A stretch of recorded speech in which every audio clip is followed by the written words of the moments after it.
Hi friends, good evening. ఈ చేప పేరేంటో తెలుసా ఫ్రెండ్స్?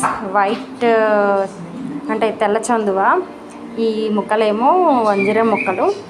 సో ఇప్పుడు ఇదైతే నేను ఫ్రై చేసేస్తున్నాను మా వారి కోసం. సో ఇదేమో వంజరం ఎగురు పెడుతున్నాను అనమాట. ప్రస్తుతానికి పులుసు ఉంది. సో ఇది బాగా మరిగి దగ్గరికి అయితే ఎగురవుతుంది అనమాట. వంజరం ముక్కలు కోసేటప్పుడు కొంచెం మెత్తగా ఉన్నాయి. ఇది కొంచెం కర్రీలో వేసేసరికి ఎంత గట్టిగా అయిపోయినాయో. ఇది బాగా మరగాలి. బాగా మరిగి దగ్గరికి అయితే కూర కూడా రుచి వస్తుంది. చక్కగా దగ్గరికి ఎగురు పెట్టుకోవాలండి, పులుసు పెట్టుకోకూడదు. సో అదైతే మరిగి దగ్గరికి అయిపోయి ఎగిరైపోద్ది.